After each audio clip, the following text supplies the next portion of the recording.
Let's do this. This is not the smartest guys in the room. My main man Tom is here. Hey Shirley, we're live. We're streaming too. This today we talk publishing and media and social and video and promotions. Today we're going to dig into video. Does that sound good for you, Tom? Yeah, I've got a couple of things to say about video. I've spent the last 22 years working in the production industry and, spent the first 17 or so years of my career working specifically in the television and entertainment industries. So I've been around video for a little while. Actually did some jackass esque filming when we were kids with a buddy of mine. His dad was a fan of technology and got one of those early 80s video cameras. If you're like late 80s, if you remember, it was the video camera where it had there was like a VCR that you wore on like a shoulder strap, and there was a cable from the camera that sat on your shoulder to the VCR portion that was like a satchel bag that you would wear around, and it was battery powered, and the batteries lasted for like 20 minutes. He has a pond on his property, and we jumped our bikes into the pond and filmed it, and it was much less entertaining than we were hoping for, but that was probably the first thing that I remember like putting on camera. Did you think that made like an early love for you?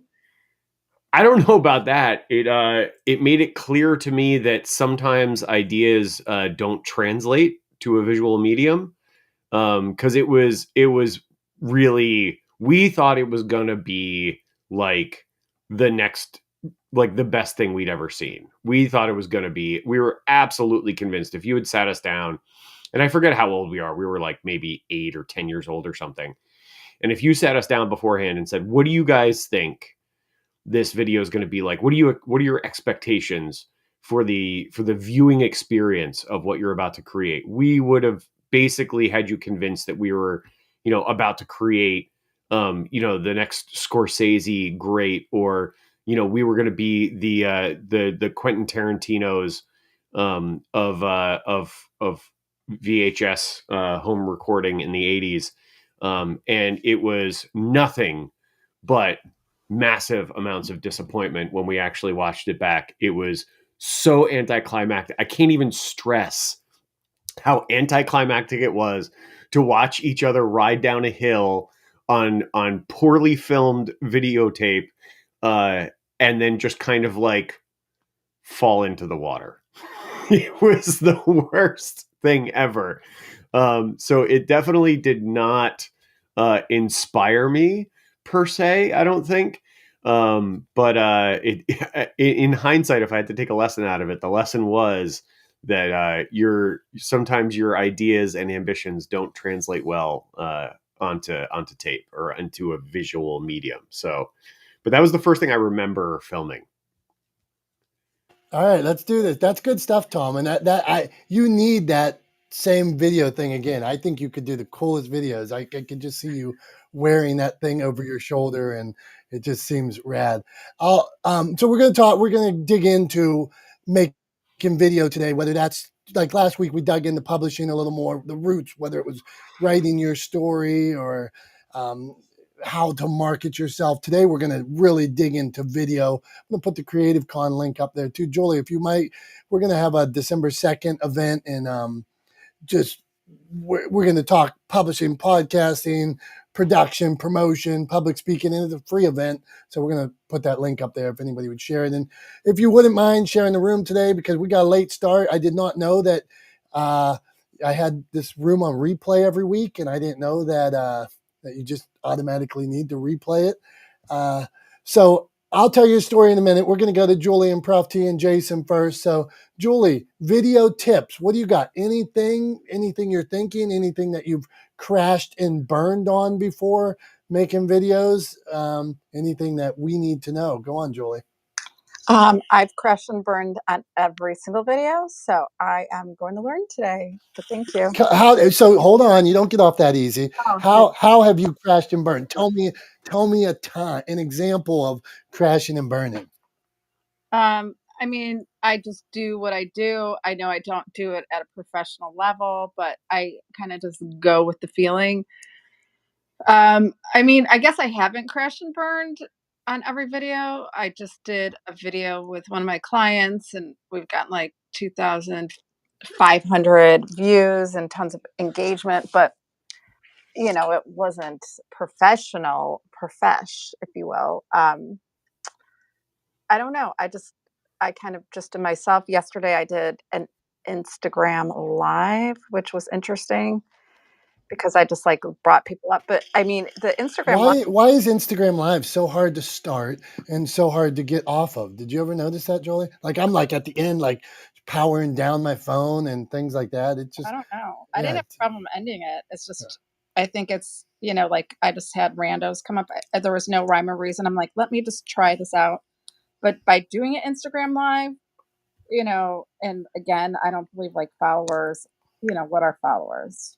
Let's take a deep dive into followers. But I did receive a lot of followers just by doing it because I know Instagram likes and I'm always promoting Creative Con, by the way. We're family here. So, like, I mean, I did get a lot of followers despite jumping on an Instagram live. The house was quiet. So I'm like, let me just try it. But was a good video? Maybe it was. If people liked it, I can't say it was professional looking or anything like that. So, but it was fun. I like live interaction. I really do. So, Okay, live video, that's another angle to it. So we'll dig into that too. So Prof T, video, positives, negatives, things we need to do. What do you got? Any crash and burns, Prof T? Good morning, everybody. Thank you. Crash and burns. I feel like everything I do when it's video is crash and burn for me. I'm my worst critic. And I've been actually going back to when I first started doing little videos way back during COVID, before COVID. And I'm like, oh my gosh, I sound so robotic. And it scared me. So I have a lot of crash and burns. I don't really feel good doing videos live spur of the moment. That's just me. And what I've learned with Instagram, Dom, you're right. I'll tell you what, getting them started, getting people in, hanging up, it's a lot of work with Instagram. So I need to brush up on that. And then I'll land with this. I think doing things so people can see your face and your facial expressions and your mannerisms. People want to see who they're going to be working with, and I can't blame them. Do you have a great voice? Okay, what do you look like? Hey, you look great. Can you help me? Just because you look good, you sound great. Do you have the street cred? Do you have the credibility to help? So I want to be really careful about not majoring on the minor and then landing right here. I'm doing my first LinkedIn Monday. I'm going to step into that water, and so yeah, would love support. I know got some people who will help me on that stage, so anyone's welcome. So LinkedIn Live, first time, not sure exactly what it means. I'm going to give it a whirl. Thank you. Back to you. Very cool, Prof T. Thank you. LinkedIn Live. LinkedIn Live. Is LinkedIn Live different than LinkedIn Audio? Is it the same? Is it different? That's my dilemma. I was talking to Julie about it yesterday. I'm still a little foggy on it, so I'm just kind of, as they say, John Maxwell. What we learned is you just jump out the nest and you grow your wings on the way down. So I'm gonna start to fly and see what happens. If anybody knows the difference, that would be so helpful. Thank you. We'll dig into that too. All right, now this is the story I wanted to tell you about. Like when you did it, I mean, I would think I probably crashed and burned a million times, but I just wanted to tell you.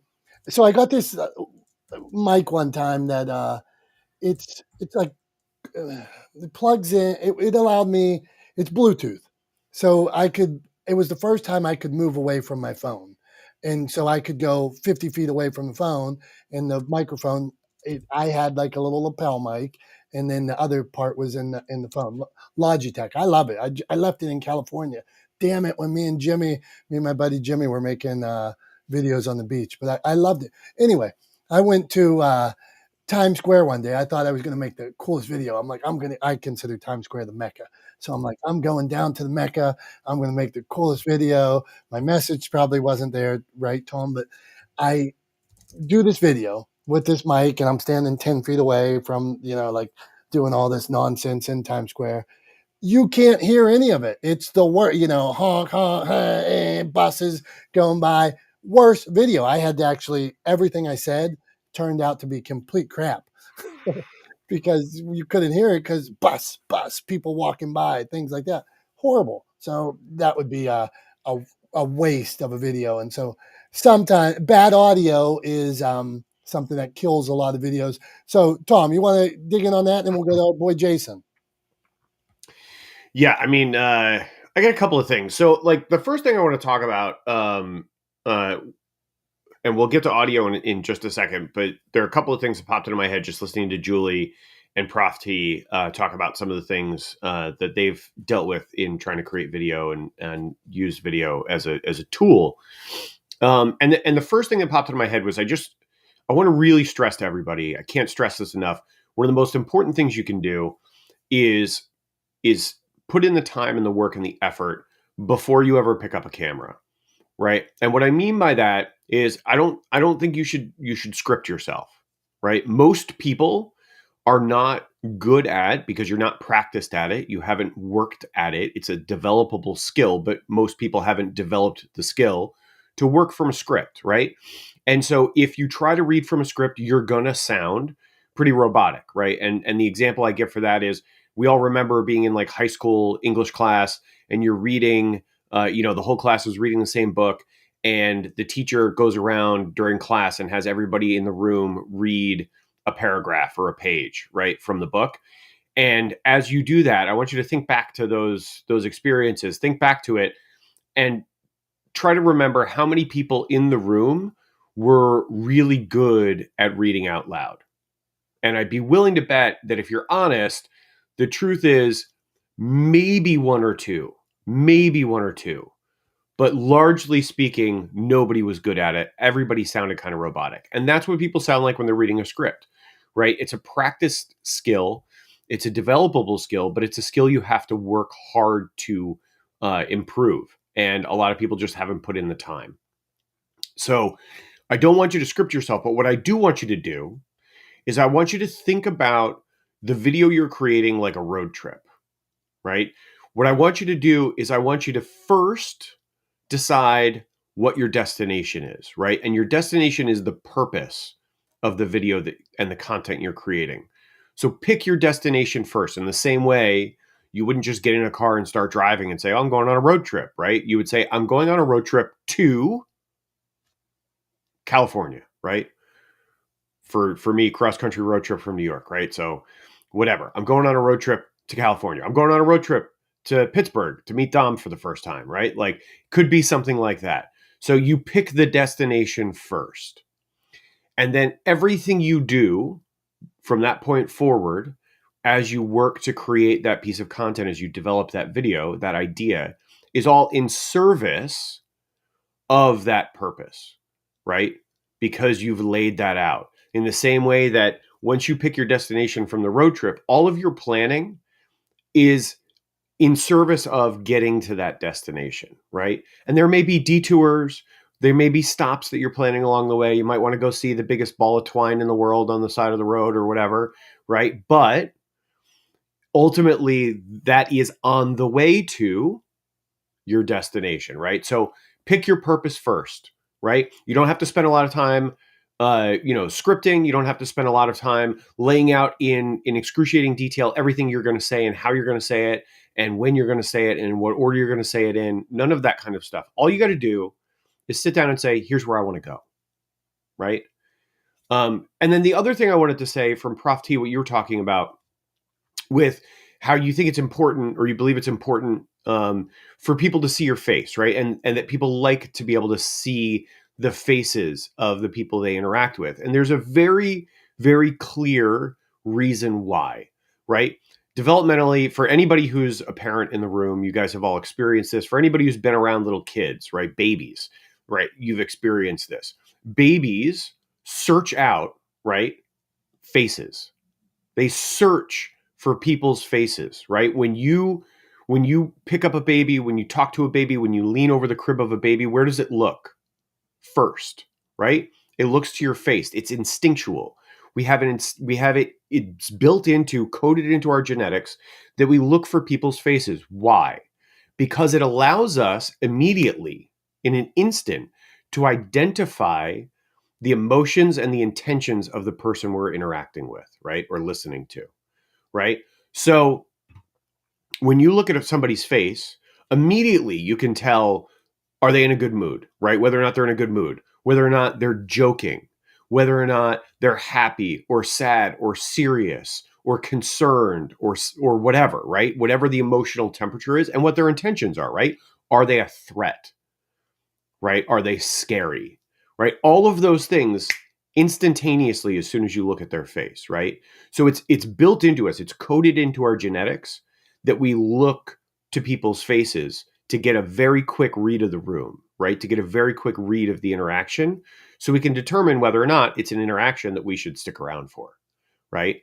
And so we like to see people's faces. It's one of the reasons why video is the single most powerful tool that businesses and individuals trying to build personal brands have at their disposal. Period. End of story. Right. So I just wanted to talk to those specific points real quick. Now talking about audio, I didn't forget, Dom, talking about audio. Audio is incredibly important, right? Because at the end of the day, while we like to see what's happening in a video, right? Video is sort of a multi-touch medium, right? And what I mean by that is that it involves multiple senses. It involves sight and sound. The expectation is when you play a video, there's going to be sound, right? And if you play a video of somebody speaking, it's incredibly important that you can understand what they're saying, because otherwise it's just a picture of somebody's mouth moving, right? There is no intention, there is no story, there is no import, right? If you're doing a video where you're talking, where you're delivering a message verbally to the camera and people can't understand what you're saying, they're never going to watch the video because all of the purpose of the video is lost if they can't hear you, right? So audio is incredibly important. And actually, when you look at the statistics, just based on numbers, people are more likely to flip away from a video with bad audio than they are to flip away from a video with good audio but mediocre video, right? So when I hear Julie and Prof T both say they didn't feel like the stuff they were creating was super professional, it doesn't matter. Nobody expects Julie or Prof T to create videos that look like they were produced by, Scorsese, right? Nobody expects that. Nobody's putting that expectation on you, right? And if you think that expectation exists, it only exists in your head, right? Nobody's putting that expectation on you. All you have to do is be authentic and be legible, right? Be clear in what you're saying and be clear for people to hear and understand. And they'll forgive, if it's on your cell phone, right? Nobody is going to get upset. In fact, high-end productions fake cell phone videos. I just saw a Mint Mobile commercial the other day online where Ryan Reynolds was wearing like an iPhone, just like Dom is, if you're watching the video, right? An iPhone headset, right? The white headset with the mic built in, right? Just like Dom's wearing right now. He was wearing one, right? And talking into it.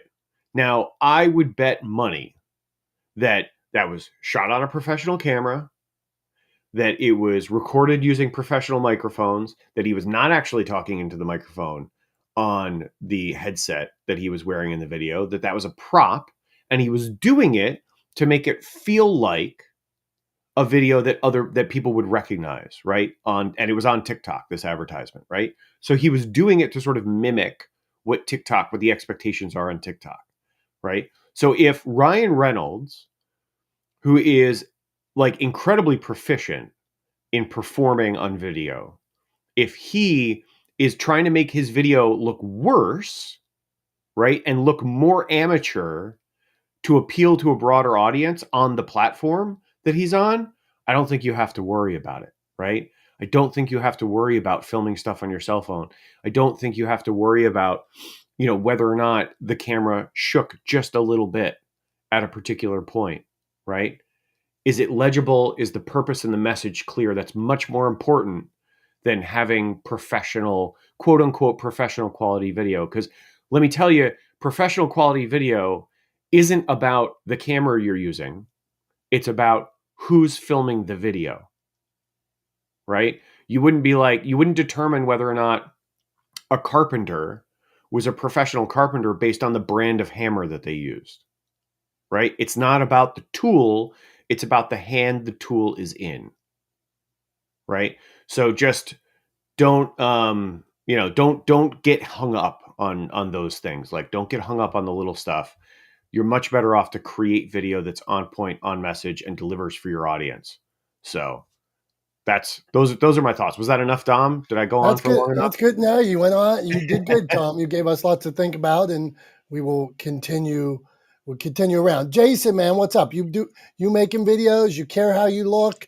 Is it something that frightens you, or is it something you're like, F it, I'm just gonna kick ass? Go on. I don't let any of that self-describing negative thought process. If I don't know how to do something, why in the hell am I going to criticize myself? It's natural to do that. Look, no matter what you're filming or recording audio or you're pursuing a career, you know that every endeavor is going to have some level of difficulty. It's just that simple. And if you expect like an app, a phone, a camera is supposed to magically make you appear, kind of like reiterating what Tom was saying, then, you've got another thing. I heard people complaining in another room about, hey, I hate Descript. Why? Because I can't create space and I can't do this and that. And I'm just like, and then when you ask the person, did you take time to actually learn your equipment and your material? Speaking into a camera, rehearsing yourself as you speak. Are you giving yourself delays when you speak? Do you look and focus? There's all these innuendos. There's always something to work on.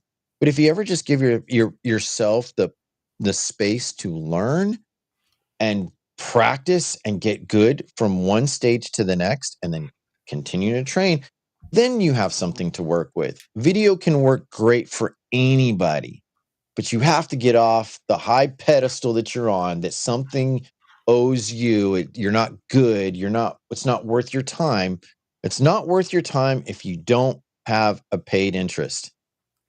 It's just that simple. Like, some people try to discourage me from the talk, like, I'm promoting the idea. You should try to be monetizing from the day one you start making content, whether audio or video. You should be working on that perspective. You didn't get into podcasting or vlogging or YouTube just for, giggles. You got into it for a reason. Understand your reason, write your structure, create a workflow, and go with it, and be willing to learn, not just from your experiences of where you didn't succeed, but others who can aid you. And if you can do that, you'll have a lot better time. You'll understand why you're telling the story and why you're presenting it. I just want to keep it that concise. So, yeah, thanks. Jason, okay. So do you ever go back? I'm going to ask you both on video and podcast and listen and say, like, let's say me right now, if you're looking at me, I have my arms to the side on the live stream. It is weird. I wonder if people ever go back and say, do you ever go back and say, why did I do that? Or, oh my, I'll go back and say, I moved my hands too much. Or we talked about this before I was on like CBS or KDK in Pittsburgh one day, and I've been on them both, but one of them, I was really leaning forward. I had this nice like tan suit on, and I think I nailed all my points. And then I watched the video at home, and I was so hunched over. It was so depressing for me. So I looked and thought, nah, next time I'm going to be straight up. I'm going to sit up straight like Tom sits up. So Jason, you ever go back and do that kind of thing? I look at notations not for what I'm exactly doing right or wrong, but what was the overall feel. Put myself in a third person view as best you can. And when you do this, like I'm looking at you, both you guys right now. If Tom keeps looking side right to left, and you're looking at, say, like a YouTube, if you're a YouTube consumer that's never looked at you, could or Dom is flexing his muscles. If he's doing these things, is it like what John Wiley said? Is it punching people in the mouth to keep them interested? If you're on camera and you're shifting right or left, or you're flexing your muscle like you're Rocky, yo, what's going on? If I'm not punching you in the mouth every 2 minutes, with attention, that's what we were talking about yesterday. If you're not punching in the mouth and you're kind of looking disinterested, this is what takes away from the optics of you and your content. This is how people check out. If you look at Tom's background, the lighting is perfect. The background focuses and accentuates his dark shirt, his hat of his brand. And so you look at his face optically, say, okay, I'm going to look at that. Right. But if you're looking at, Dom's, it's got a lot of sports memorabilia. Are we talking in a sports show? Could this be taken away from the experience of what you guys are both doing? No. What's the title of the show? Does the words match the action of your discussion? Not the smartest guys. What does that mean? We're just a couple of bros. We're hanging out. You know what I'm saying? We're going to have fun. So is it punching you in the mouth to keep that attention? If it's not doing that, then you're doing something wrong. If you're just standing there and your eyes are looking off, that could be an indication. Look, I noted this as a third person. If I were to look at somebody else doing the same thing, would I want to keep my attention? This is the hard part. Critiquing versus criticizing. You have to put that in your mind. Critique means that you're just describing the situation. You're not describing how you feel. Once you describe how you feel, that is a criticism. That moves the needle in the negative perspective. So hopefully that clarifies to your answer or your question, excuse me. Good stuff, man. No, I appreciate it. And I like the fire. And you bring up something that I want to just touch on. They asked Abraham Lincoln one time, how do you become a good public speaker? And his comment was, get punched in the face before you go up on stage. And meaning be so passionate about something that is, you're on fire when you're there. And so to your point of the background and thing, I wonder if you're punching them in the face, that's so interesting. It's on fire. Go on, Tom. I just wanted to say too, just talking about like kind of your question about, do you go back, do you rewatch, do you listen, right, to podcasts, to videos that you create, things like that.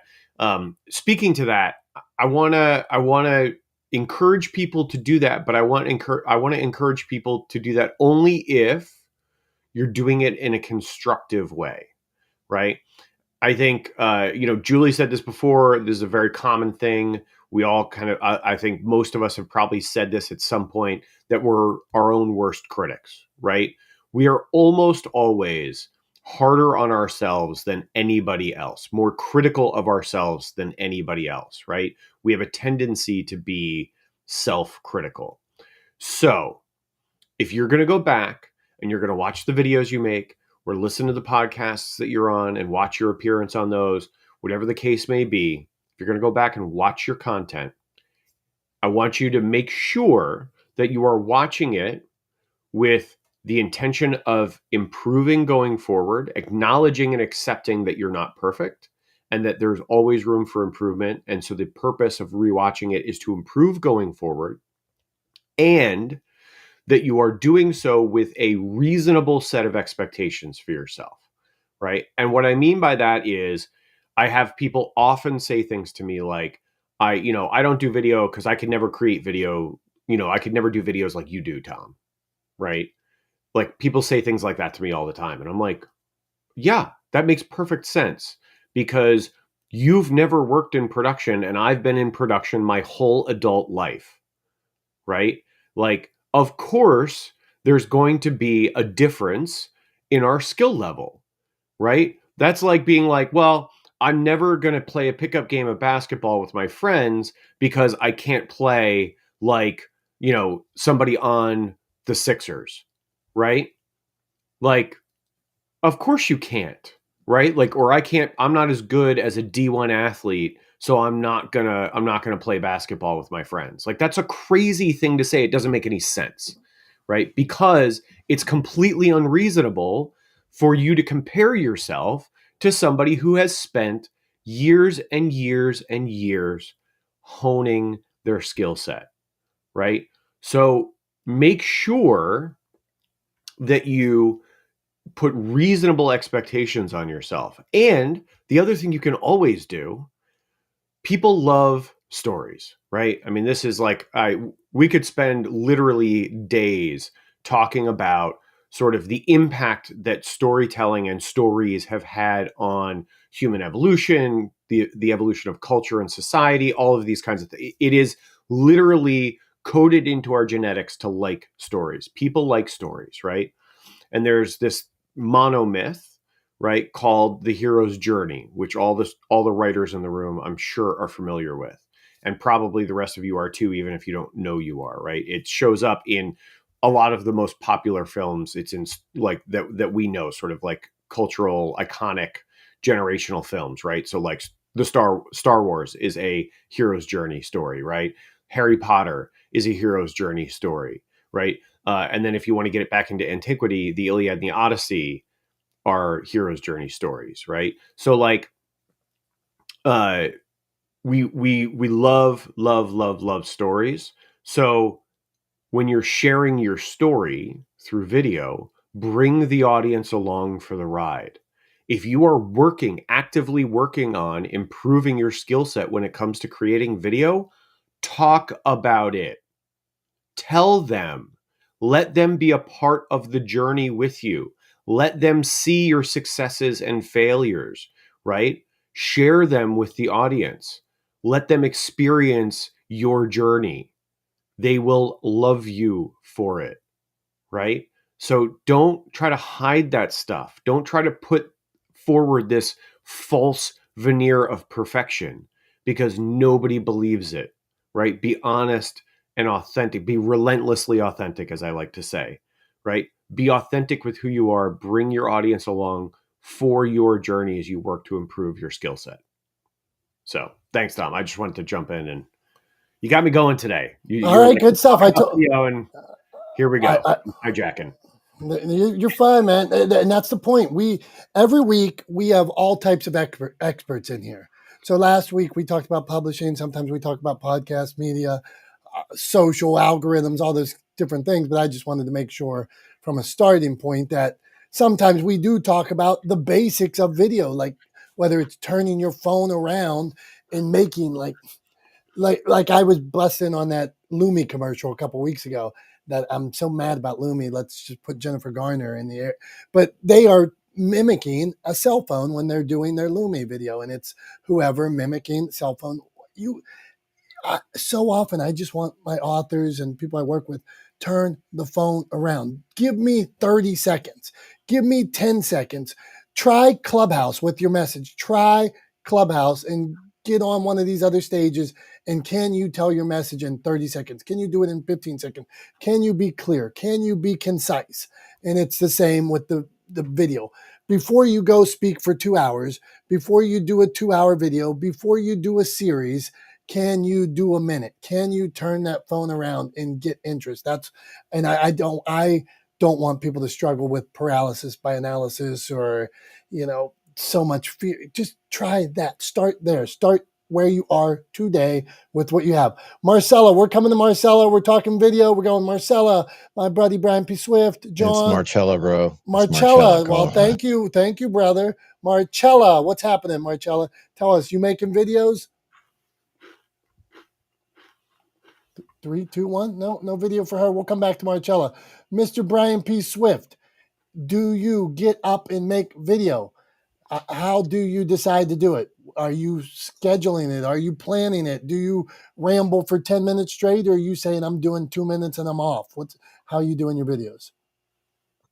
I do video. I need to do more, and I agree with what everybody said. I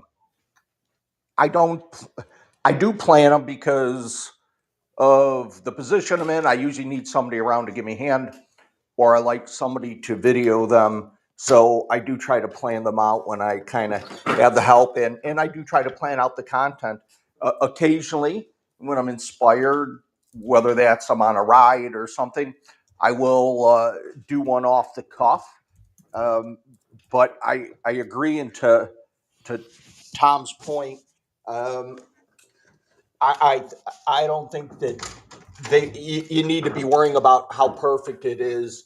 I mean, as long as it's done, the best you can, and done in a decent manner, get it out there, because as we've talked before, stories are important, and the more we can share and be consistent, which I think is my biggest problem and need to work on, is trying to get out there more consistently so that people know that you're out there at this time or that time, because I think that consistency factor is so key, and I know for me it's difficult to get a hold of. So that would be my suggestion, is try to do it as consistent as you can.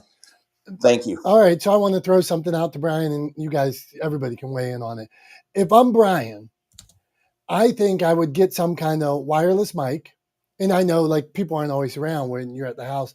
I'd get some kind of wireless mic, set your phone up on the side, set your phone up out back or 10 feet away from you, and then know that I'm going to do 2 minutes. I'd do that 2 minutes, 4 different times, and then just clip the ends off of it. If like early on, this is for early on, my guidance, like Tom might say, go live and do your 40 seconds straight. I'm going to say, just clip the ends at least. When you're setting up the camera and moving it around like this, okay, then go out to wherever your starting point is and start doing your video. I think people get so consumed with, like Tom said, I messed up. I said right. I said, well, go through that, do the 2 minutes, clip the ends, because then you're going to, go back to the camera and fiddle around with it shutting off. But I think each of you could do 5 2-minute videos or do 5 takes of the same one. I think you probably have enough storage to do that, and then clip the ends, and that's your video. That would be. What do you think about that suggestion? Anybody clip, flash, and go on? I agree. I mean, I think if you have the time and you can knock out a couple videos, if you're planned out, and then it gives you the opportunity to be more I guess to have a handful of them that you can start to be consistent with. Isn't the worst thing. Brian, our buddy Harry Spade, who a lot of you in this room know, he said he started doing them like on a Monday, let's say for 30 minutes. And micro short videos. And then he's even changing his shirt during it. And then he has videos for the week. He knows basic message. He goes out and then he can use those. He makes in 30 minutes. He's able to make 10 videos. He can share them on 3 different platforms. So he's getting 30 videos in 30 minutes on a Monday. So I think we are over, and I've been victim of it too, over complicating the videos. So, and then once I started over complicating them, then I struggled to get back to just making them with holding phone in front of face, because I started thinking, ooh, I'm a videographer now. I'm a master of productions. I am so good at this. And then I started thinking, oh, we need this every time. But to Tom's point, nobody cared. They just wanted the 30 seconds or 2-minute message where I was being authentic and telling them what I wanted to say. So let's keep it rolling. Not the smartest guys in the room. Please share the room. We started late today. I messed up my settings, so had to restart the room. So we had a cool 9:35 start time today. John Jay, now you're doing some video stuff. Any tips for us? Any things you're struggling with? Go on, my friend. Yeah, I did video a long time ago. I did some reels, some other videos. The rule of thumb I have is, for me, is I don't put my face in the video, and that's just a little formatting thing I do. But here's the reality: for me, it creates more work that doesn't generate response. So I'm more effective if I take that time that I would dedicate to doing videos and work on search engine stuff, work on social media, work on discoverability of my show. That's been a successful formula that works well for me and continues to work well for me. Creating videos is just something else for me to do and not do well, by the way. So my philosophy is, um, if it's more work and it doesn't generate revenue, and it doesn't increase my bottom line growth, then it's a task that needs to go away. How long do you wait and then go on? So how long do you know that it's increasing or not? And then I can tell within 1 quarter. I can tell with one quarter. I actually tell within days. But I did videos and I did live videos and I did all that stuff on social media for years. And the truth is, every time I dip my foot into this video thing, my show is formatted. My number one consumer is radio stations. That's why I focus my attention on.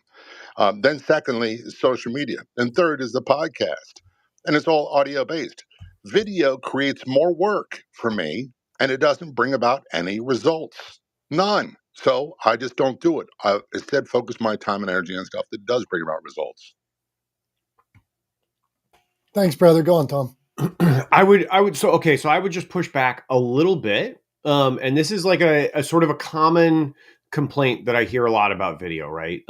So John is definitely not alone at all in his feeling that video just doesn't kind of deliver for him.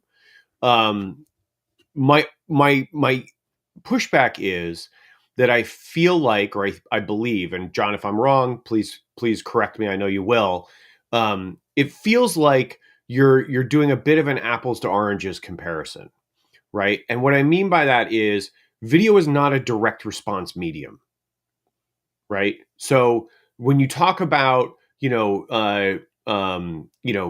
things like SEO work, when you talk about other forms of marketing, right, where there is direct response, right, where you can measure very clearly the interactions, right, that particular piece of marketing is generating, right, whether or not it's actually creating the feedback that you're looking for in terms of clicks on Google or interactions on social or whatever the case may be. Video is a little bit different, right? Video is more of a, like, the way I like to describe it is it's much more of a brand building exercise, right? It's about how people, it's best used as a tool for how people kind of see you and get to know you, right? And get to know your brand and your business and your organization and your values, right? And it's a good way to communicate and deliver value for your audience, right? But it's not a direct response medium. And one of the things that, like, I've gotten asked, I don't know how many times by business owners when I've had conversations with them about creating video content, is they've asked me, what's the ROI, right? If I spend 10 grand on creating this piece of video content, what's my ROI, right? And they want numbers that they can plug into a spreadsheet, right? They want a graph. And the simple truth is, it doesn't work like that. There is no measurable ROI for video, right? Because it's not a direct response medium, because there is no click to buy embedded in the video, right? Because it's not about a call to action. It's about building a relationship, right? It's about laying the foundation for a better relationship with your community, right? And giving them the opportunity, giving you the opportunity to deliver value to them, giving them the opportunity to get to know you better, right? So there is no measurable ROI for video, and marketers get this wrong all the time and say up, down, left, right, and center. Like, they'll quote ROI for videos, and if they're quoting an ROI for video to you, they're lying to your face. You cannot measure ROI on video content. It doesn't work like that. You can measure ROI on a post that maybe contains video content, but not on the video. And that's one of the big problems, is like we fall into this trap of trying to get real quick answers for things. Like, does this work? Does it not work? Like, give me a binary answer, yes or no, up or down. And it's like, doesn't really fit into those categories. It takes time. It could take years, right? Like there are people who are content creators who have huge followings, right, on YouTube, right? There are YouTube content creators that have millions of subscribers on their channels now, right? And most of them, if you go back, spent years creating content. Like I'm not exaggerating. I'm talking 3, 5, 7, 10 years of creating content with a handful of subscribers before things really started to kick off for them, right? So like it takes a long time. It is a long play, but when you put in the effort over time consistently, right, that effort always pays off. And that's true not just in video, that's true kind of across the board, right? If you put in consistent effort over time, you will see results. It just takes a while to get there, and the gains are incremental. Yeah, and I would just counter back saying, listen, there's so many hours in a day, and there's so many things I have to get done. So I need to prioritize. And I've been doing this since 1999. The really focus on this show has been since March of 2017. And I did a lot of video in 2017, 18, and 19. And the results were nil. It just created more work, which kept me from doing things that did produce more work, more results.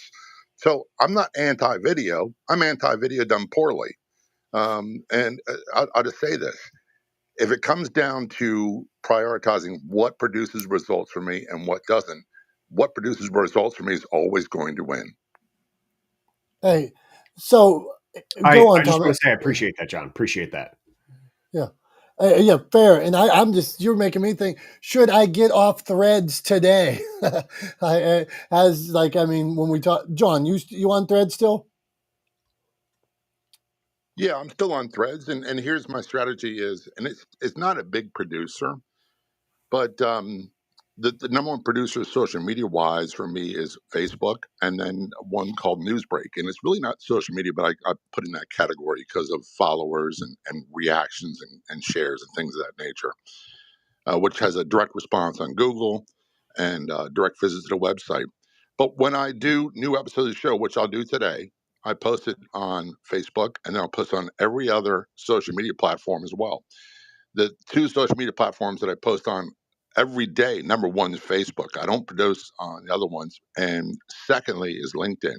The other ones, it's Instagram because it's linked to Facebook.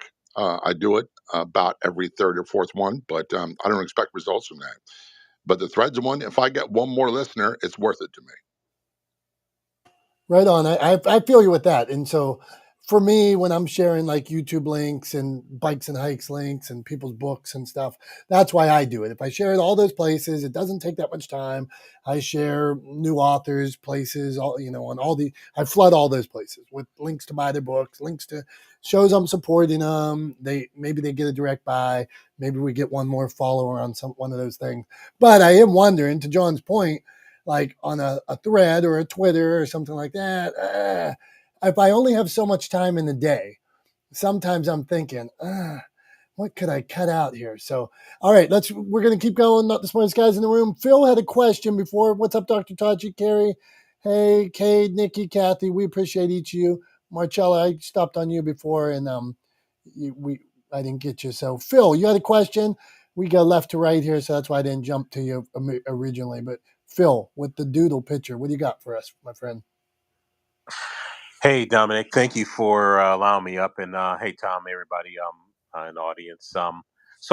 Dominic, you triggered me when you said, I'm probably not quoting it right, but when you mentioned about someone getting punched in the face just before they go up on stage or to go live or do whatever they do to get, I guess, that power and energy up. And I kind of get that, whether it's virtual or kind of a, real life kind of slap yourself around. But I think about that, but then it's like, how do you do that every time in your content creating life to keep that same energy that your followers, listeners, or subscribers or whoever are expecting from you? Are you amping yourself up like that every time? I mean, for me, I'm a little different. I don't have a podcast, and some of you probably have heard. I'm probably going to get one day, but I record live a lot. In other words, I I go live, and then I turn it into a reel on Instagram, or whether it's short, 30 seconds or a couple of minutes. And my other space would be Amazon Live. It's the QVC type Amazon platform where I'm more long form on there. Everything for me is live, but then after an hour, hour and a half, 2 hours of a live shopping informational educational session, it goes into a recording again. So I'm not worried about what's recorded. Whatever I'm giving out live, I expect it to be the finished product. And because of that, I'm I can do that because I'm speaking on what I know, and that's 40 years of security. I can give it a Forrest Gump talking about shrimp kind of thing, where it doesn't matter. I can run with it for 20 seconds or 2 hours. So that's where, and my energy for those, I really just plan to run a show, whether it's a run of show, my live or recording for 30 seconds or a minute, or my run of show for 2 hours, to figure out how I need to get my content out. And in getting my content out in those longer forms, it's settling in and then revving up and rolling into my run of show to make sure I'm giving my listeners what I plan to give. Um, with the authority and confidence that I know that I have. And I love it. It's cool. Now, I'm gonna be, as I always come into these rooms to listen to the smartest guys and gals in the room.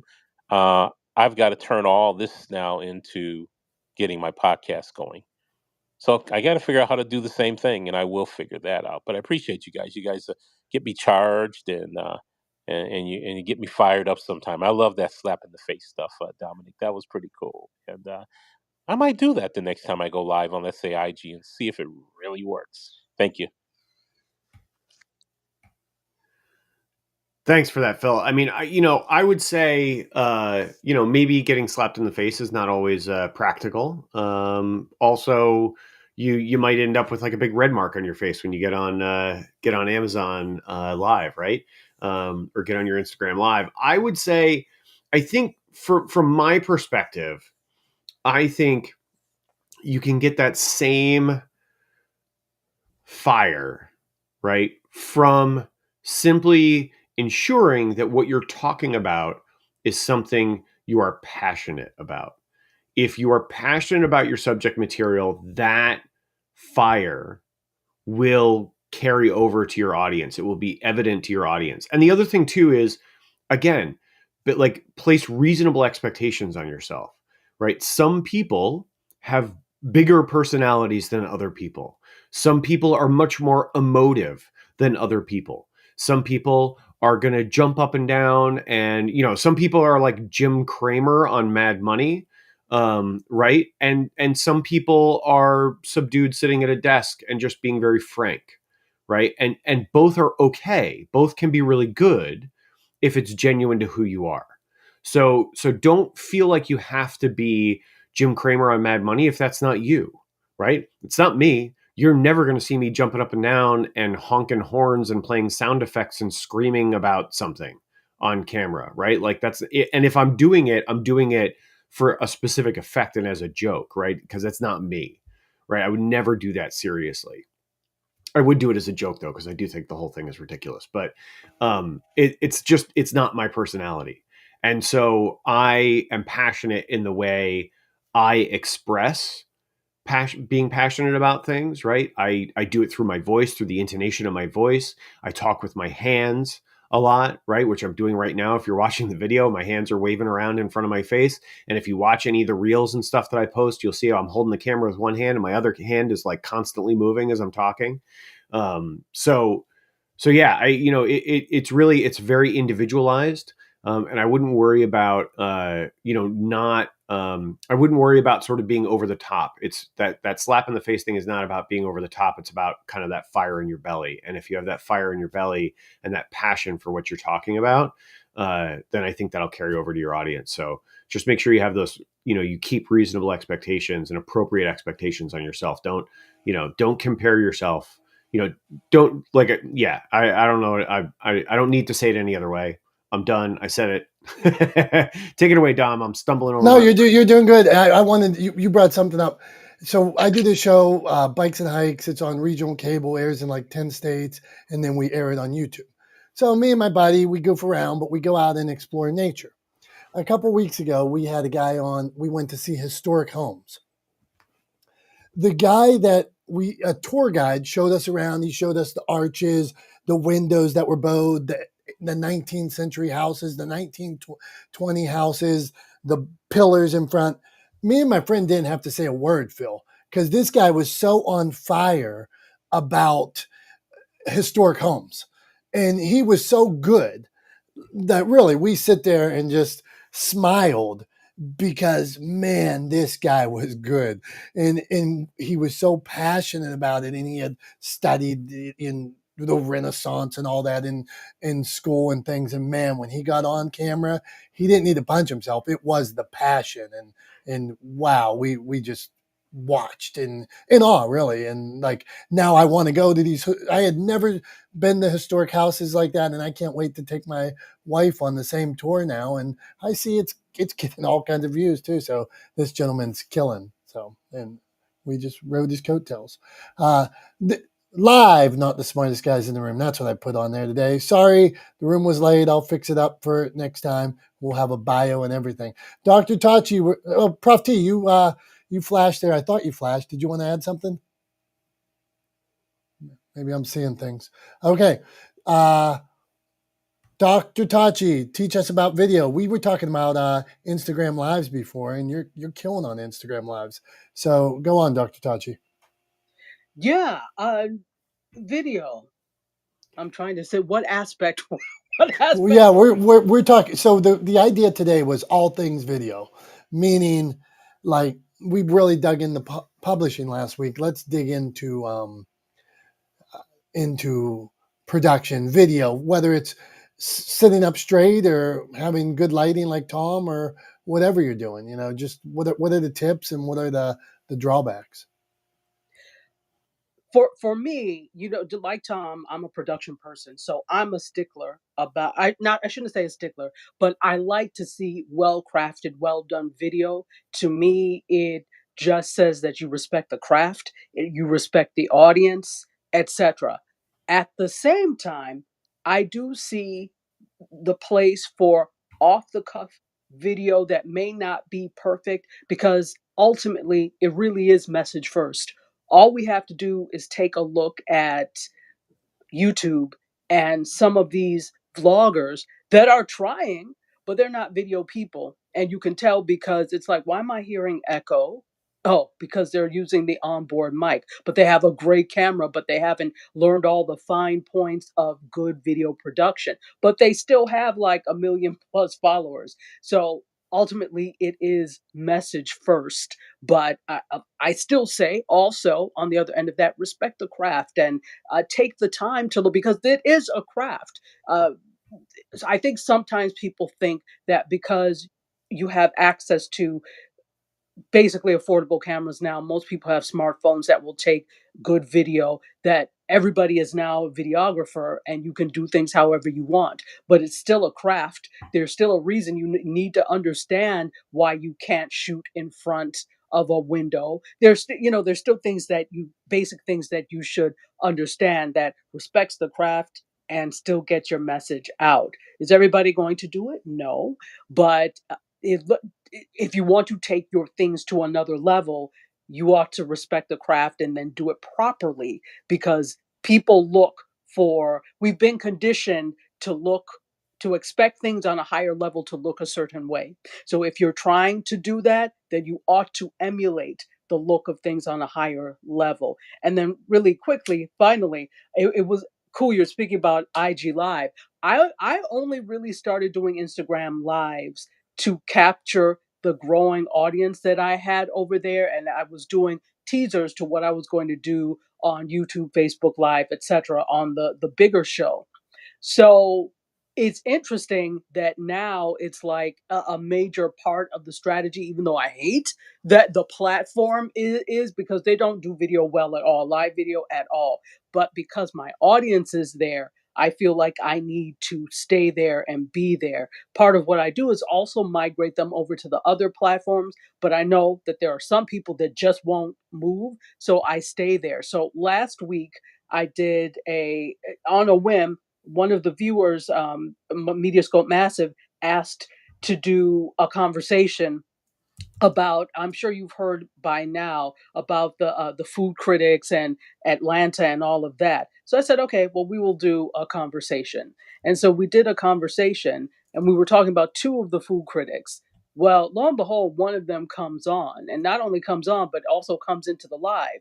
I had 910 people watching that live. At first, I thought, what the hell is going on? I never have 900 people watching, but it was a cool moment, and I guess it's quote unquote a viral moment. But the thing to remember with that is, I'm not a food person. So that was a lot of food people that came in. So are these same people going to come back? Some of them will, maybe, if they are into what I'm talking about. But the overwhelming majority may not. They came because of that individual. So it's also a misnomer to think that because you have somebody of note on your show, that you're always going to get that same audience back. No, they came to see him or her or them, not necessarily you, but you can inherit some of those audience members by consistently doing things well. Okay, I released the mic. Awesome. Love it, Dr. Tachi. Thanks for sharing all those tips. Really appreciate it. And I wanted to talk, something you said a few times earlier was talking about respecting the craft, right? And I wanted to hit on that. So indulge me for a second, if you all would. Answer a question for me by flashing your mic. How many of you on stage here own a hammer? Just flash your mic if you own a hammer. Do you have a hammer in your garage or in your basement or in your house or in a toolbox somewhere? Right? Everybody's flashing. Okay. Now, how many of you would call yourself a carpenter? Just flash if you would call yourself a carpenter. Okay. I got one. I got Brian. Brian is saying he would call himself a carpenter. Okay. And he does make tables, so go on. Okay. That's fair. That's fair. But do you, so like clearly the consensus is everybody agrees that owning a hammer does not make you a carpenter, right? In the same way that owning sorry, I'm just going to mute you, Brian. In the same way that owning a camera does not make you a cinematographer or a filmmaker, right? Or a photographer, right? It's not about, again, I'll say it like I said this earlier. I don't know if Dr. Tachi, I don't know if you were in the room yet. But I said it earlier. It's not the tool, it's the hand the tool is in, right? That's really the sort of differentiating point, right? You can film, you can make, they've made whole movies on iPhones that look a lot better than anything that anybody in this room has recorded on their iPhone. I promise. Why? Because they put those iPhones in the hands of very experienced, very accomplished, very skilled cinematographers who utilize that tool to its maximum capabilities, right? And simply pulling it out of your pocket, opening the camera app, and pressing record is not utilizing that tool to the maximum of its capabilities, in the same way that everybody in here who has a hammer can probably over time get a nail to go into a piece of wood, right? But you can't do it with the same skill and precision, right? And effectiveness that somebody who's been working as a carpenter for the last 20 years of their life swinging a hammer every day can do, right? So when Dr. Tachi talks about respecting the craft, I think that's an important distinction to really think about, is that it's not that you own the tool. It's not that you have access to the tool, right? It's, do you have the underlying skill set to utilize that tool to its maximum capability, right? That's the differentiating factor. So just bear that in mind. And again, it's okay, right? Like everybody starts somewhere. Brian, if Brian making tables, like the first table that Brian made is probably objectively not as nice as the most recent table that Brian made, right? And that's because he's improved over time. The more he's done it, the better he's gotten at it, right? And we all understand that that's how things work. We all know the phrase practice makes perfect, right? Or what is it? Practice makes improvement, right? So just remember that practice makes improvement, right? So don't compare yourself, to folks that are highly skilled. Respect the craft and do the best you can, and be honest about where you are in your journey on creating video content. So I just wanted to throw that in. Thank you, Tom. Good stuff. I wanted to share with you on that iPhone thing. One of my buddies, he worked on Gotham and Law and Order, and he's in the whatever production union they have in Pittsburgh, and we do some stuff together. We write together. So me and Brian Swift, right there, we wrote a screenplay one time, and we were working on like teasers for it and things like that. So I get my production buddy to come and help me. And he's got this one camera that when he was in film school, I think it cost like $15,000 or something. So I was so excited that we were going to get to use this $15,000 camera. I'm like, Justin, can we use the camera? And he's like, yeah, I'll bring the camera. And once we got there, he's like, we can just use the iPhone. We just need lighting. We just need this. And I'm like, come on, man. Why can't we use the camera? And he's like, no, I think he shot like one, like up close of the wheel on the wheelchair at one point, and then he didn't use it at all. So, and we put out the thing, nobody knew the difference, and I'm sure some people do, but I didn't get to use the $15,000 camera, and he made us use the iPhone. Very, very depressing. So, what do you think about that, Tom? I mean, I think, look, if you're working to create a sizzle, it depends on what you're trying to do, right? And what your end goal is. And again, who's there, like whose hands are holding the tool.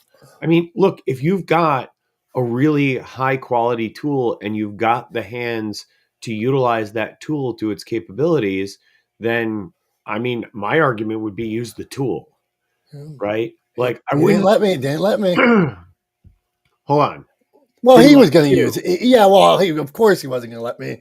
But yes, yeah, no. I mean, we didn't get to use it. like, so that, like, that's my attitude. Like, look, if a friend reached out to me and said, "Hey, can you help me with this project?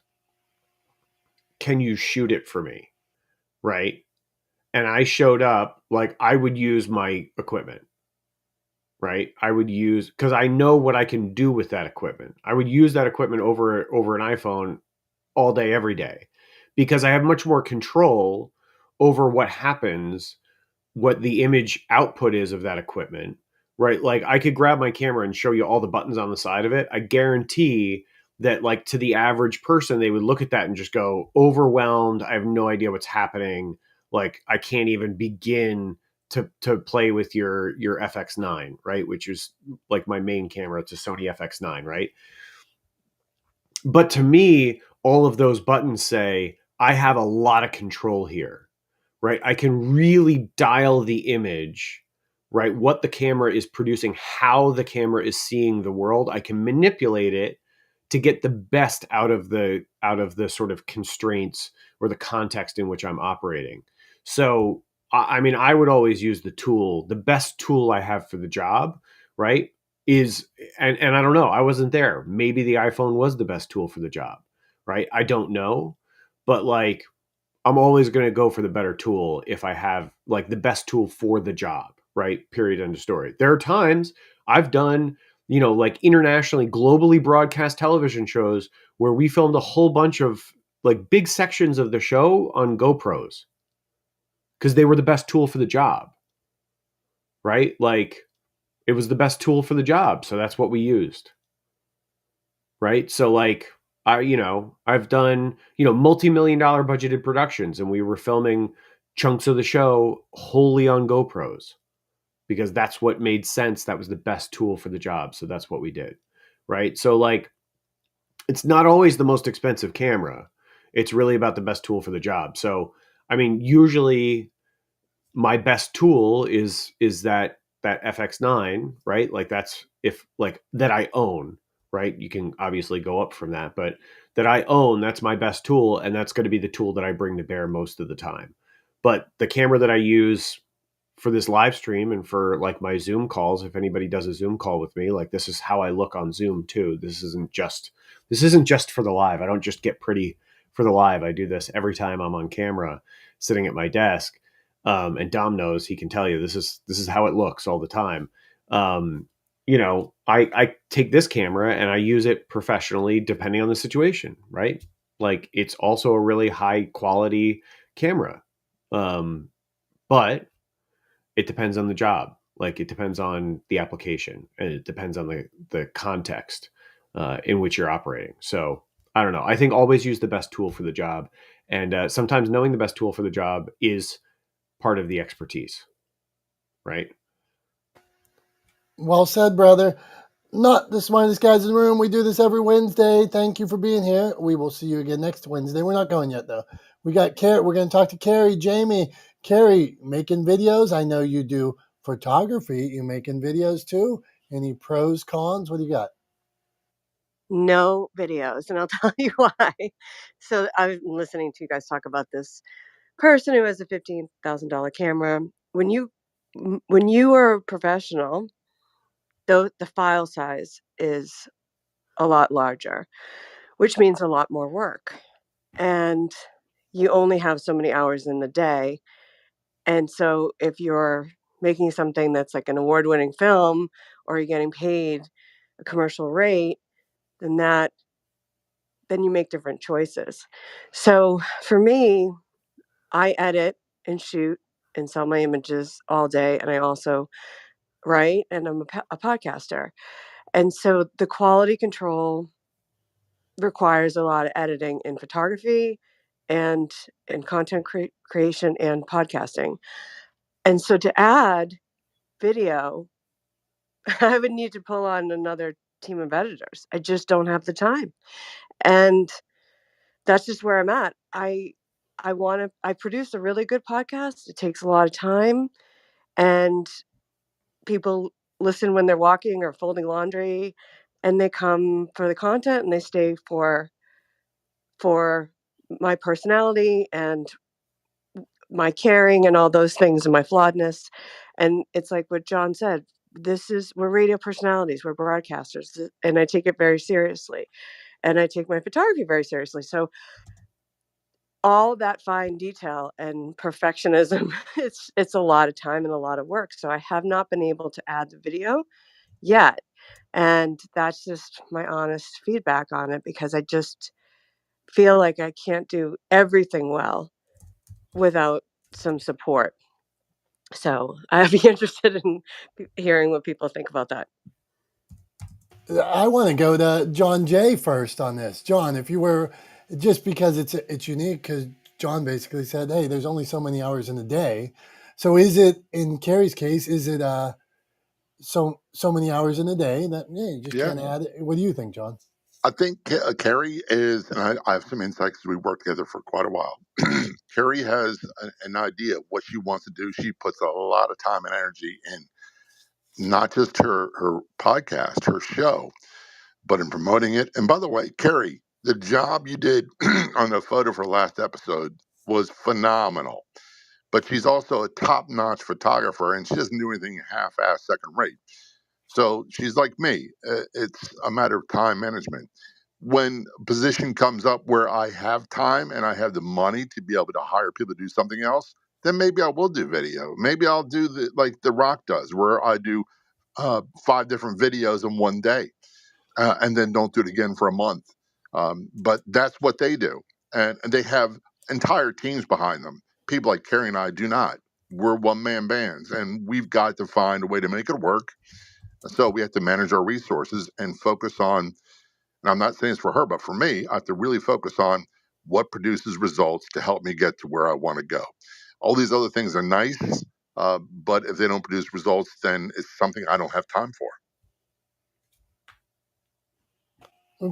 Fair, man. Yeah. So, Carrie, rebuttal. I mean, is video something you're thinking? Yeah, I want to start somewhere. Or are you just saying, I don't have the time. I can't make the time. I mean, I have the fancy cameras, I have the studio, I have the lights, I have all the components. to do that, but it's a whole other career if you want to do it at the top notch level. And if I brought in video to my show, my podcast, I don't know that I'd get more downloads. I don't know that those people are going to be watching on YouTube. I don't know that I don't know. We'll see. I'm not going to say never, but it's a long game. And I think the mistake that people make is they don't earn their badge as a podcaster. They don't understand what makes a good show. Consistency, what's in it for the listener, so many things, and they're trying to light themselves in and do all different things. And I think I've done it, and I've brought in people, and I'm like, I don't want to do this. It takes away the joy of it for me. I love being in my pajamas and wearing a Charlotte Love baseball hat and going live. I can do that all day long. It's easy for me, and it's fun. I don't know. It's a struggle. It's for sure. No, fair. And like I get people all the time that want me to help them run their social medias. I like as a publisher of books, that's where the majority of my income comes from. I don't have any time to help somebody else run their social media. But that offer keeps coming, but it's not something I want to do. I can't. I don't have the bandwidth to help one other person. That's what I think. Somebody else would say, "Oh, Dom, you're passing up money. You're doing this anyway." Well, I don't have the bandwidth. I don't want to do it. It doesn't seem fun to me. I don't. In no way do I want to do it. But that opportunity comes. So what do? You keep passing opportunities. Go on, Tom. What do you got for us? I mean, I don't know. Like I think there's no. Here's what it is, right? And I think this applies to what you just said, and it applies to what Carrie and John are talking about. There is no right or wrong answer, right? There is no correct answer, right? In a broad context, there is no one answer that is correct for everyone, right? Every situation is a little bit different. And I would say if people don't want to or are not comfortable using video and are not, don't want to, don't want to invest or don't have the time to invest in it, and don't really have the interest, then don't do it, right? Because just inherent in the fact that you're not particularly interested in doing it, the fact that you're resistant to doing it means that if you do it, that resistance, right, that inherent sort of distaste or dislike for what you're doing is going to come through, right? It's really hard to hide. And so, yeah, I mean, I would say like there is no, I'm never going to sit here and say, everybody should always be creating videos, right? That's not true. I do believe that it is the single most powerful tool that businesses and personal brands and organizations have at their disposal, right? I believe it is the best way to leverage building community around your brand, right? And it is the best way to deliver value to your community. Like these are all things I believe. But that doesn't mean that that's 100% true for everyone. And it doesn't mean that everybody should always be creating video, right? Like there is something to be said for knowing your strengths, knowing your weak points, and using those to influence, right, or inform the decisions you make, right? So if like John says, he doesn't see the return on it, right? It doesn't produce the results that he wants, then don't do it, right? And for Carrie, if she doesn't feel like she can invest the time or the resources into it to do it at the level that she would be comfortable with, then don't do it, right? Because you're always going to be unhappy with what you turn out. And if you're consistently always unhappy with what you turn out, it's never really going to be very good. right? So yeah, I mean, I believe that video is incredibly powerful, but I don't think it's a cure-all, right? Because cure-alls don't exist. It's not a thing, right? It's like shortcuts. They don't exist. It's like overnight successes. They don't exist, right? There's a lot of other things going on that we're not seeing when we see like an overnight success, right? Or something that seems like a cure-all, right? There are a lot of processes that we're not seeing behind the scenes, right? Or behind the curtain. So yeah, I don't think that they're a magic answer for, like, video is not the magic answer for everyone, but I do think it's an answer for a lot of people. So I'll leave it that way. Thanks, brother, man. Good stuff. Hey, we appreciate everybody, and we're going to get ready for Tom's wrap up here in a minute.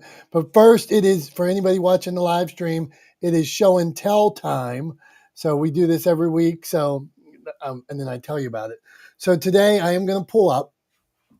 This is a boxing glove. So I'm holding up a boxing glove signed by the Pittsburgh kid, Paul Spadafora. Paul Spadafora. In Pittsburgh, there's a boxing scene, an MMA scene, and some of them have, like, Michael Moore fought George Foreman. Paul Spadafora, the guy I'm holding up here, he was going to fight Mayweather, and he was the champ of the world at one point, and then ended up shooting his girlfriend. Serving some jail time, had some addiction problems, has some CTE, or they call it punch drunk in boxing when you have some brain damage, and he admits to having brain damage. And so over the years, me and Paul started talking a little bit, and we were working on some story concepts and things like that. And at one point, so here's Paul Spadafora. At one point, he meets up with some guys in rehab, and they tell some more people about his story, and they fly him out for a dinner with Harvey Weinstein and some other guys. Harvey Weinstein and them know that my friend Paul has some brain damage, and he's, like, he admits it, and he's struggling through it, and nice guy, but he has had some demons. So Paul tells them about his life story, about when he shot his girlfriend. He's also, I think, a left-hander. And all of a sudden, he tells Harvey and this crew his whole story. And there is a movie called Southpaw that comes out from their production crew that is very similar to this gentleman's life story, Paul Spadafora, that my friend got no royalties or anything like that, that was made after they all met with him. So these are my gloves. I'm proud of it. But sometimes you tell your stories to too many people, and bad things happen. I don't know where to go with that, but I thought I would tell you that story. Maybe I should practice it a little bit. But yeah, poor guy, man, just wasn't in the right circle. And it appears maybe that they just tweaked his story a little bit, but that whole story is him. The basic whole story is everything about him, except it is different in the story who shot the woman. In Southpaw, the woman does get shot, but it's by somebody else. So a lot of ties to this guy's story. So that's show and tell for today. Paul Spadafora, Pittsburgh kid. You can look him up. That's all I got, Tom. That feels like classic Weinstein, right? Like, just like the everything we know now about sort of his character and who he is as a absolutely despicable pile of trash of a human being, right? But that 100% is like, sounds exactly like what something he would do, where he would hear a good story and he would go, okay, great, screenwriter, you're gonna write this story, change, like, talk to legal, find out how many things we have to change to make sure we can't get sued, and then, like, let's go with it, right? It's a great story, but I want to keep all the money, right? It's basically, it was greed, right? Like, that was 100% agreed, informed decision. I want to keep as much of the money as I can.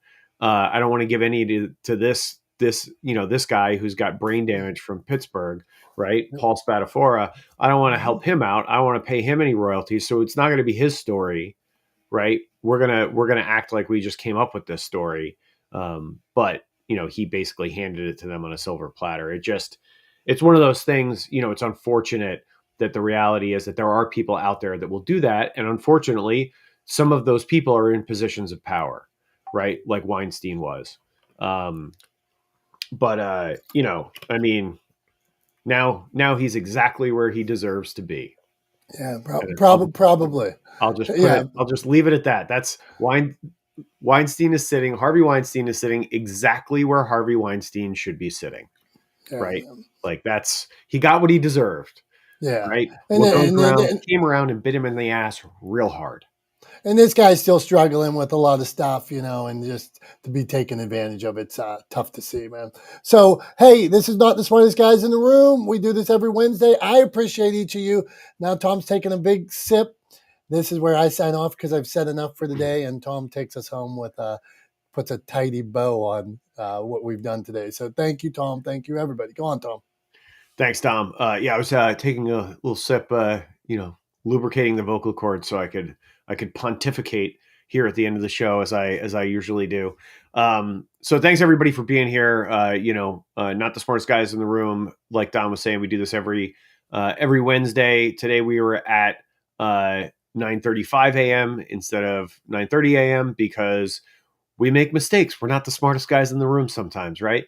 So we appreciate everybody being here regardless. Love you guys and are very grateful for all of you being here every week with us.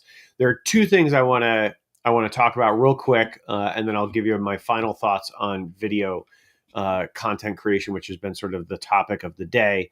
The first thing is if you're on Clubhouse with us right now, there's a link up at the top. If you're not on Clubhouse with this, I will tell you the link. The link is literally very simple. creativecon.com. That's CRE, the number 8, TIVECON.com, right? Go there, register for our free December 2nd masterclass. There's going to be tons of valuable information in that masterclass for you to help further your creative pursuits, whether it be podcasting, publishing, production, whatever the case may be, right? And then in addition to that, on February 17th and 18th in 2024, after the new year, we're going to be in Chicago at the Metropolis Performing Arts Center for a whole weekend. We're doing a 2-day event. Tickets are on sale now for CreativeCon 2024. I'm going to be there. Dom's going to be there. We got plans to do a live edition of Not the Smartest Guys in the Room there on the main stage.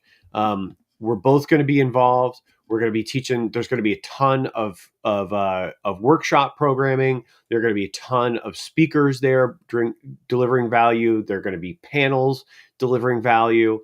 And the whole goal is to really help push forward and elevate the creative pursuits of a whole host of people who are interested in publishing, podcasting, video content creation, production, promotion, etc. So that's what we've got going on. I wanted to talk about that. I also wanted to talk about really quickly, really grateful to Dom for sort of making this week all about video. He knows it's something I'm incredibly passionate about. It's something I've spent my entire career doing. We spent last week talking about publishing centered around my book because my book Legendeering just launched for pre-order. Available wherever books are sold, which I'm super proud of. That's something I really want to emphasize. I'm very proud of the fact that you can pre-order Legendeering everywhere books are sold. You can go to bookshop.org and order it there. You can go to barnesandnoble.com. You can order it there. You can walk into your local bookstore, go up to the counter. If you got a local bookshop in your area that you like and you want to support, you can walk up to the counter and say, "Hey, I'm interested in this book, Legendeering by Tom Langan," and they will order it for you, right? They'll be able to order it for you. So it's available everywhere books are sold. And if you prefer, it's also available on Amazon, right? But I'm always encouraging folks, go support those local businesses, support the small businesses. That's why bookshop.org is a great option. If you like local businesses and smaller bookshops and you want to keep them around, they're a great option if you need to order it online. But really, really grateful.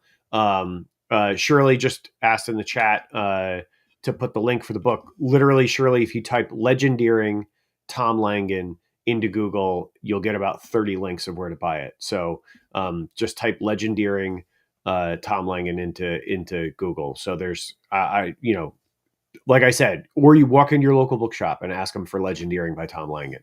And if you search me on social media, you'll be able to find tons of posts about it. But I really appreciate, Tom. We spent last week talking largely about publishing because my book is coming out in January, and I really appreciate, Dom, you sort of giving the floor to me this week and having this week all about video. It was a lot of fun for me. I want to say this. It was really a lot of fun for me last week as we talked about publishing to really get to see Dom dig in and talk passionately about something that he is really an expert in and something that he spends a lot of time doing. That's helping people publish books.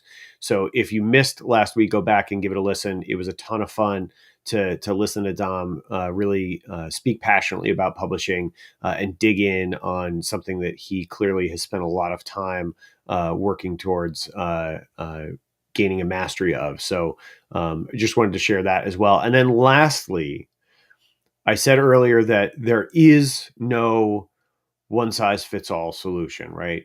Video is not always the best path forward for everyone.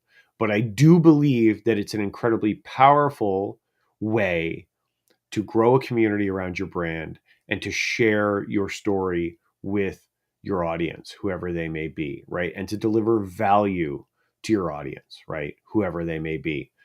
So if you want to create video, if you feel like it's a good solution for you, find your purpose, pick your destination, right? Where are you going on your road trip, right? Where are you going? And then after you've picked your destination, start creating and bring the audience along for the ride. Be authentic, be relentlessly authentic with where you are and what you're trying to accomplish. Bring them along for the journey. They will love you for it, I promise. And you will, over time, you will see results from creating that content for your audience and speaking to your community and delivering value to them. So please, if you feel the video is the right way forward for you, pick your destination, find your purpose, and then push forward and be honest and relentlessly authentic about the content you're creating and the journey you're on, and bring your audience along with you. And that's all I got. So we'll be here again next Wednesday.